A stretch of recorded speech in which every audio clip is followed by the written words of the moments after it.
Assalamualaikum dan salam sejahtera. Jadi hari ini saya akan membentangkan aktiviti keyakinan di air dan aktiviti kayak bagi MPU 3112 Bina Insan Guru. Okay, yang pertama sekali kita akan lihat kepada tajuk keyakinan di air, definisi keyakinan di air.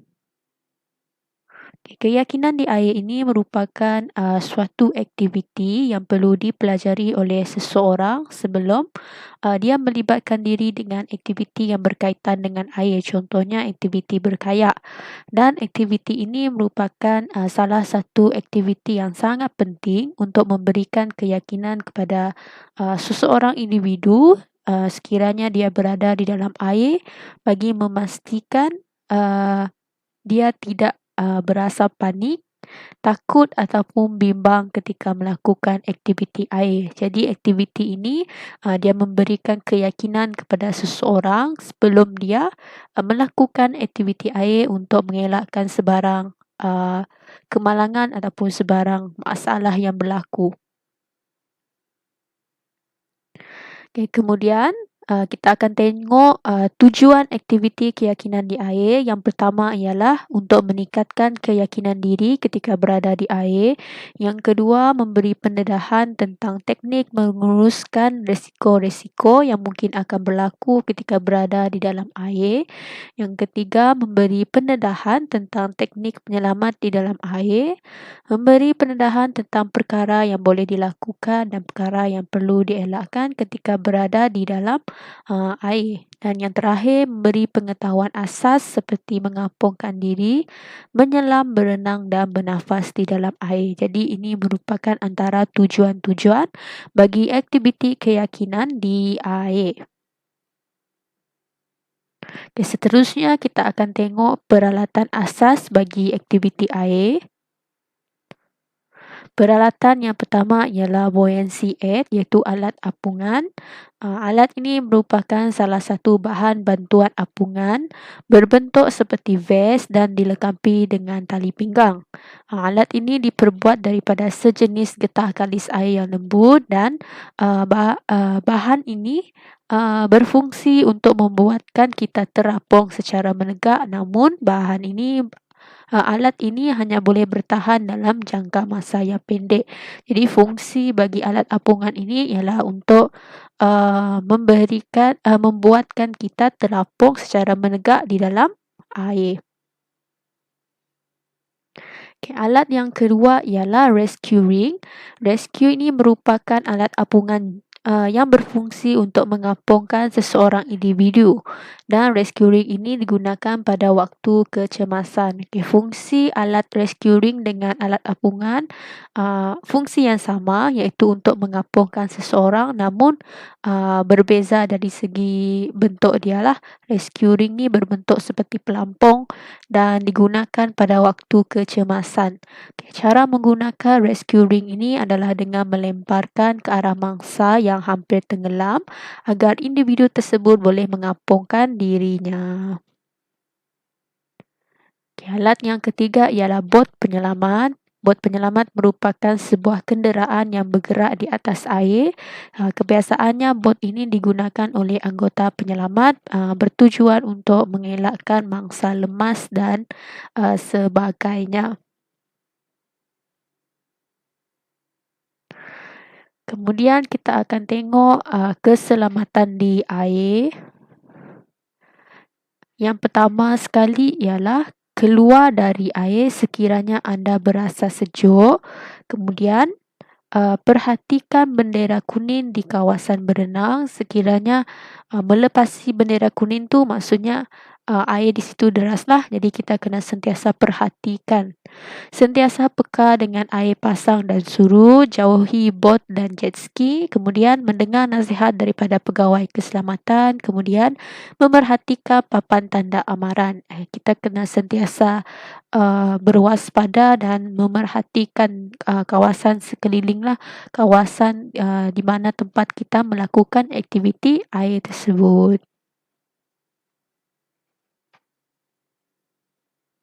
Kemudian kita akan tengok bagi teknik asas ataupun cara apungan di air. Teknik yang pertama ialah back star float.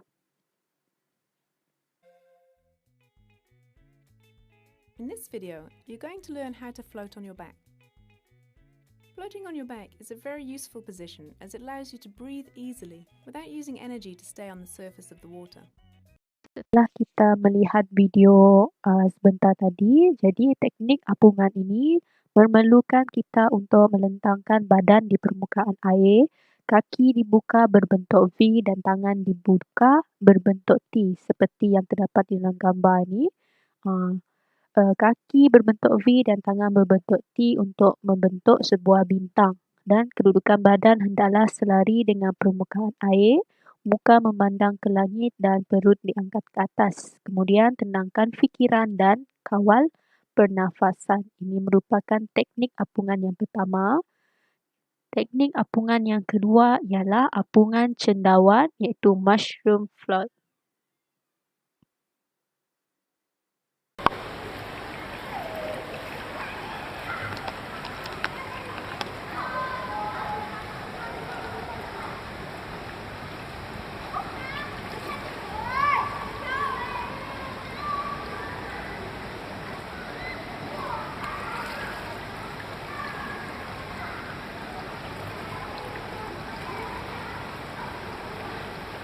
Jadi semasa melakukan teknik ini, kaki hendaklah membengkok sehingga ke paras dada sambil tangan memeluk kedua belah kaki seperti yang terdapat di dalam gambar dan juga video sebentar tadi. Kepala ditundukkan sehingga badan kelihatan seperti bola, jangan bergerak dan kemudian kita akan terapung.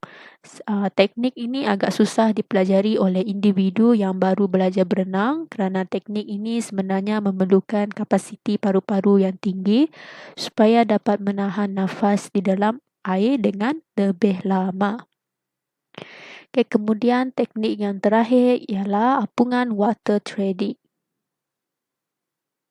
Treading water is a non-mobile swimming motion that is designed to keep your head above the surface of the water.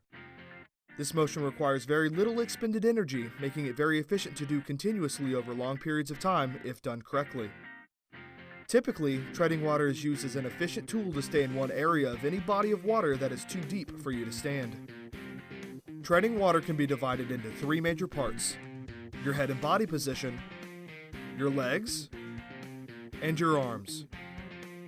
Together, these three parts encompass the entire stroke. Treading water is unique in that it can utilize two different kicks to be performed correctly: the modified breaststroke kick and the egg beater kick. Apungan water trading ini merupakan satu aspek renang yang memerlukan perenang berada dalam kedudukan tegak di dalam air dengan kedalaman air yang tidak dapat dipijak dengan kaki dalam jangka masa tertentu. Seterusnya, kedudukan kepala berada di atas permukaan air, bukan di dalam permukaan air, dan mereka boleh berkomunikasi dengan sesiapa sewaktu melakukan aktiviti tersebut, dan perkara ini wajib dikuasai oleh seorang perenang. Jadi ini merupakan apungan bagi water trading, iaitu badan berada di dalam kedudukan tegak di dalam air, tetapi kepala berada di atas permukaan air. Jadi ini merupakan teknik apungan water trading. Seterusnya kita beralih kepada aktiviti kayak. Peralatan keselamatan aktiviti kayak. Jadi yang pertama ialah jaket apungan keselamatan. Jaket ini dipakai di bahagian badan bagi tujuan mengapungkan si pemakai apabila berada di dalam air ataupun apabila melakukan aktiviti kayak. Merupakan bahagian yang penting sekali dalam membuat aktiviti berasaskan air dan diwajibkan memakai jaket ini apabila berada di air untuk keselamatan. Kemudian topi keselamatan. Topi ini berfungsi untuk melindungi kepala kita daripada terhantuk di permukaan yang keras dan digunakan apabila berkayak di sungai yang deras. Sebab kita tidak tahu apa yang akan berlaku, jadi topi keselamatan ini akan melindungi kepala kita daripada sebarang hantukan di permukaan yang keras ataupun sekiranya kita terjatuh dan sebagainya.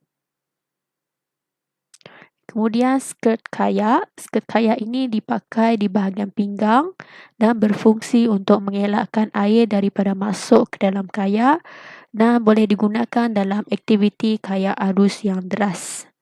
Ini merupakan skirt kayak dan bagaimana dia dipakai. Dia dipakai di bahagian pinggang si pemakai untuk mengelakkan air daripada masuk ke dalam kayak. Kemudian kasut air. Kasut air ini merupakan kasut yang dipakai semasa berkayak. Semasa berkayak, kita tidak digalakkan untuk memakai kasut biasa ataupun selipar. Kita digalakkan untuk memakai kasut air dan kasut ini sebenarnya bertujuan untuk melindungi kaki daripada terpijak benda tajam di dalam air.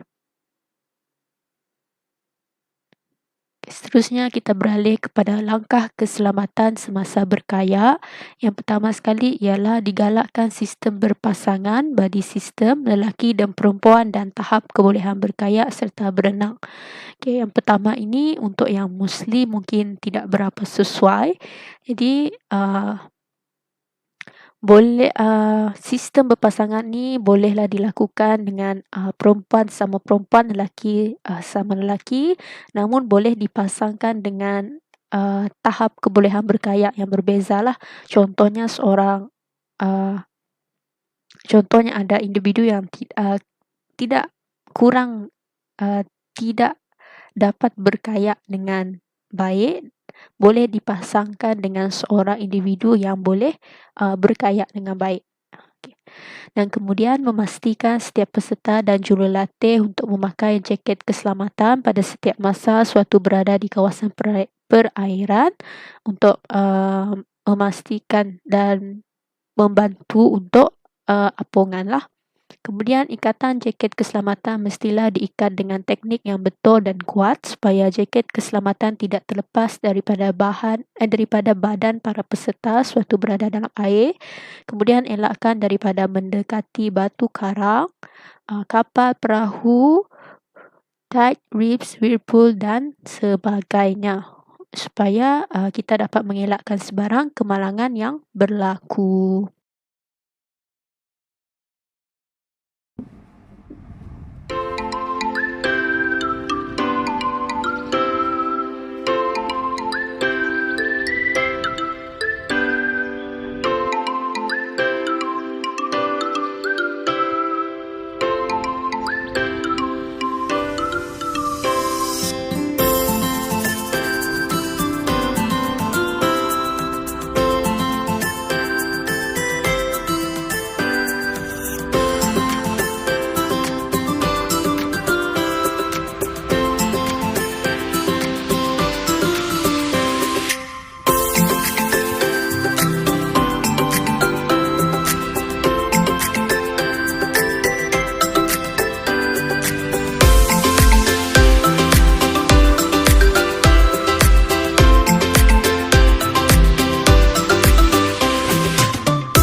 Baiklah, untuk refleksi bagi aktiviti keyakinan di air dan aktiviti kayak, apa yang saya boleh simpulkan dan kaitkan dengan profession keguruan.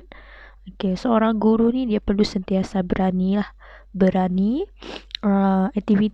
Kedua-dua aktiviti ini dapat meningkatkan keberanian seseorang guru, berani dalam menghadapi segala cabaran dan juga memberikan pengetahuan asas kepada seorang guru tu untuk menempuh segala apa-apa pun cabaran dengan berani dan meningkatkan keyakinan seorang guru itu. Jadi aktiviti ini yang secara keseluruhannya yang boleh saya simpulkan, kedua-dua aktiviti ini, yang pertama dia mampu untuk meningkatkan keberanian dalam diri seseorang guru. Contohnya dalam aktiviti berkayak, guru tu diajar untuk memberanikan diri untuk melakukan aktiviti kayak, iaitu aktiviti di dalam air. Kemudian yang kedua, dapat meningkatkan keyakinan seorang guru. Contohnya keyakinan dia di dalam air. Ada guru yang tidak begitu berani untuk berada di dalam air, tetapi dengan adanya aktiviti ini dia mampu meningkatkan keyakinan seseorang itu untuk berada di dalam air, sekaligus secara tidak langsung dapat meningkatkan juga keyakinan seorang guru tu dalam mana-mana bidang ataupun aspek yang dia ceburi. Jadi itu sajalah refleksi untuk aktiviti keyakinan di air dan aktiviti berkayak.